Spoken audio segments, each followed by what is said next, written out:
Good morning dear student, कैसे हैं आप सब।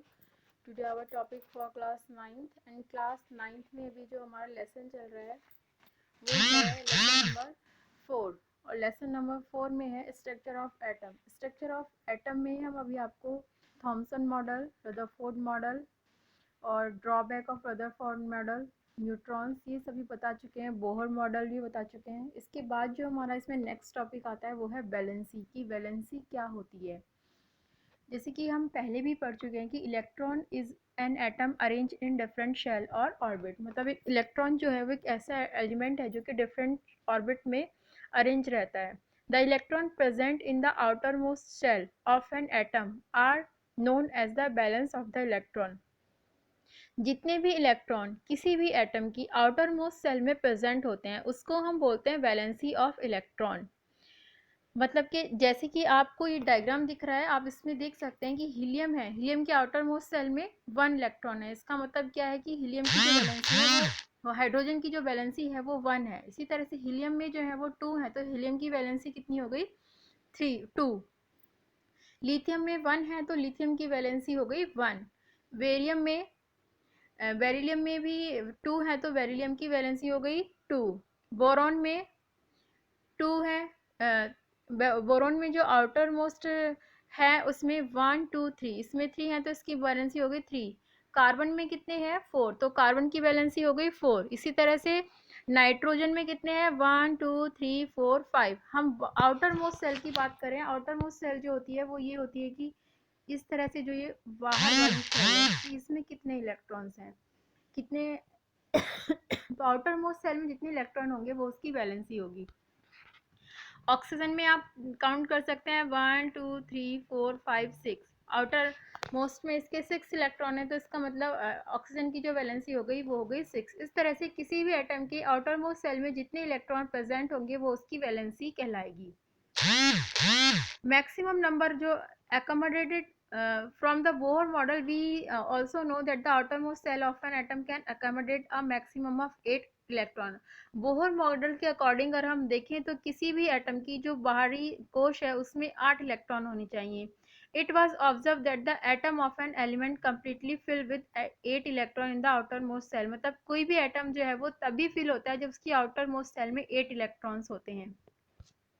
अब जैसे कि आप इस टेबल में अच्छे से देख सकते हैं कि हाइड्रोजन जो है इसमें क्या है कि सभी एलिमेंट के सिंबल दे रखे हैं, atomic number, number of proton, number of neutron, number of electron, distribution of electron और वैलेंसी भी सभी की दे रखी है। तो आप इसमें देख सकते हैं कि हाइड्रोजन जो है, हाइड्रोजन का सिंबल H है, एटॉमिक नंबर 1 है, नंबर ऑफ प्रोटॉन इसमें 1 है, न्यूट्रॉन्स इसमें नहीं होते हैं, इलेक्ट्रॉन है 1 है, डिस्ट्रीब्यूशन ऑफ एलिमेंट मतलब इसकी जो बाहरी कोश है, बाहरी जो क्लास है इसमें के में जो है वो कितने इलेक्ट्रॉन है 1 है, तो इसका मतलब हाइड्रोजन की वैलेंसी हो गई 1। इसी तरह से हीलियम में आउटर मोस्ट शेल में के में 2 इलेक्ट्रॉन है तो हाइड्रोजन की हो गई, हाइड्रोजन के में एम एन में कुछ भी नहीं है तो हीलियम की वैलेंसी हो गई 0। इस तरह से लिथियम में आउटर मोस्ट एल में जो है वो 1 है तो लिथियम की वैलेंसी हो गई 1। इस तरह से जितनी भी आउटर कोश में जो इलेक्ट्रॉन होंगे वो उसकी वैलेंसी कहलाएगी। आप इस टेबल को पूरी को अच्छे से पढ़ सकते हैं। देखिए इसमें किस तरह से दिया हुआ है। नेक्स्ट इसमें आता है atomic number. We know that the proton are present in nucleus of an atom. हम सभी ये जानते हैं कि जो प्रोटॉन है वो न्यूक्लियस में प्रेजेंट होता है एटम के। It is the number of proton and atom. ये बताता है कि कितने नंबर ऑफ प्रोटॉन है किसी एटम में। विच डिटरमाइन इट्स एटॉमिक नंबर, जो कि डिटरमाइन किया जा सकते हैं इसके एटॉमिक नंबर से, और इसको हम लिखते हैं Z के द्वारा। All atoms of an element have the same atomic number. सभी एटम का all atom of an element, किसी भी एलिमेंट का जो एटम होता है उसके एटॉमिक नंबर जो है वो सेम होता है और हम इसको जेड से डिफाइन करते हैं। In fact element are defined by the number of proton they possesses. मतलब हम एलिमेंट को तभी डिफाइन कर सकते हैं कोई एलिमेंट कौन सा है जब हमें नंबर ऑफ प्रोटॉन उसमें पता होते हैं। जैसे कि हाइड्रोजन है, हाइड्रोजन में नंबर ऑफ एटम्स कितने हैं 1, तो इसको हम लिखेंगे Z equal to 1 because in hydrogen only 1 proton is present in the nucleus, क्योंकि हाइड्रोजन में ओनली एक ही प्रोटॉन प्रेजेंट होता है उसके न्यूक्लियस में।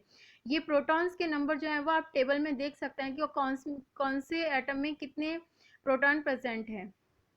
सिमिलरली यहाँ पे जैसे कार्बन है, कार्बन में कितने प्रोटॉन प्रेजेंट होते हैं 6, इसलिए जो कार्बन का एटॉमिक नंबर हो गया वो हो गया 6। तो जितने भी किसी भी एलिमेंट में एटॉमिक नंबर या प्रोटॉन प्रेजेंट होते हैं वो कहलाता है उसका atomic number. Number of proton is present in any atom is defined as atomic number. तो ये है कि atomic number is defined as the total number of proton, मतलब किसी भी एलिमेंट में जितने प्रोटॉन प्रेजेंट होंगे वो क्या कहलाएगा, उसका एटॉमिक नंबर। नेक्स्ट है इसमें mass number. After studying the properties of some atomic particle of an atom we can conclude that the mass on atom is practically due to the proton and neutron alone. मतलब किसी भी element का जो मास है हम उसको proton और neutron के आधार पर निकालते हैं, तो प्रोटॉन के या फिर न्यूट्रॉन के। There are present in the nucleus of an atom, और ये भी एटम के न्यूक्लियस में प्रेजेंट होता है। तो प्रोटॉन एंड न्यूट्रॉन और आल्सो कॉल्ड न्यूक्लियॉन्स। जब प्रोटॉन और न्यूट्रॉन को हम क्या बोलते हैं, nucleons. Therefore mass of an atom resident in its nucleus, मतलब कि किसी भी एटम का जो मास होता है वो उसके न्यूक्लियस में होता है। जैसे कि मास ऑफ कार्बन कितना हो गया 12 new, because it has 6 proton and 6 neutron, क्योंकि कार्बन में 6 प्रोटॉन होते हैं और 6 न्यूट्रॉन होते हैं, इसलिए इसका एटॉमिक नंबर जो हो गया, मास नंबर जो हो गया वो हो गया 12। इस तरह से अब आइसोटोप आता है। इन a number of atom of sub element have been identified which have the same atomic number but different mass। जब किसी एटम एलिमेंट का एटॉमिक नंबर तो सेम होता है बट उसका मास डिफरेंट होता है, तो उसको हम बोलते हैं आइसोटोप।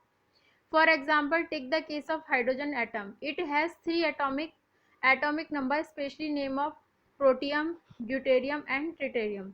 तो ये क्या है, इसके एटॉमिक स्पीशीज हैं, किसकी, हाइड्रोजन की। The atomic number of each one is 1, इनका एटॉमिक नंबर तो 1 होता है बट मास जो है इनके 1 2 3 तीनों के अलग अलग होते हैं, इसलिए हम इसको क्या बोलते हैं, आइसोटोप। अदर सब इसी तरह से दूसरे भी एग्जांपल हैं, कार्बन का है, क्लोरीन का है, सबका क्या है, एटॉमिक नंबर तो सेम है बट मास क्या है इनका डिफरेंट है। तो जब किसी एलिमेंट के एटॉमिक नंबर सेम होते हैं बट मास डिफरेंट होते हैं तो उसको हम बोलते हैं उनके आइसोटॉप्स। अब इसकी कुछ एप्लीकेशंस हैं कि आइसोटॉप के यूज़ क्या क्या हैं। An isotope of uranium is used as fuel in nuclear reactor. जो न्यूक्लियर रिएक्टर होते हैं उसमें आइसोटॉप का यूज़ किया जाता है फ्यूल के लिए।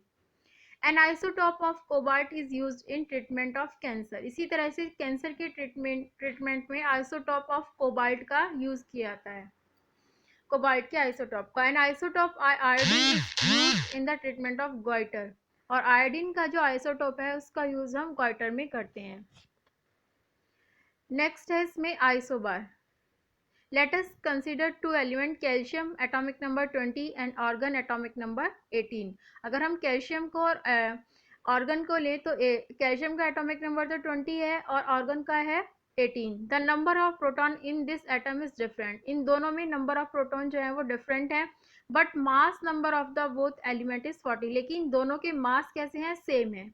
और आइसोटॉप में अलग हो रहा था कि आइसोटॉप में क्या हो रहा था कि मास डिफरेंट थे और एटॉमिक नंबर सेम थी। इसी में आइसोबार में क्या होता है कि number of proton in atom is different but mass कैसे होते हैं दोनों के, but the mass number of both element is same. दोनों का ऑर्गन का और कैल्शियम का कितना है 40। That is total number of nucleons in the same atom of the pair of element. So atom of different element which have different atomic number but same mass number are known as isobar। ऐसे atom जिनका atomic number तो different होता है but mass number जो है वो same होता है, तो उसको हम बोलते हैं आइसोबार। तो आज हमने आपको आप क्लास में बताया आइसोबार्स के बारे में, वैलेंसी के बारे में, और वैलेंसी क्या होती है, आइसोबार क्या होता है, आइसोटॉप क्या होते हैं, एटॉमिक नंबर क्या है और मास नंबर क्या है। आज ही आपका लेसन यहीं पे ख़त्म होता है। आप इसकी अच्छे से प्रिपरेशन कीजिए, फिर इसका आपका टेस्ट होगा। और आज के लिए थैंक यू।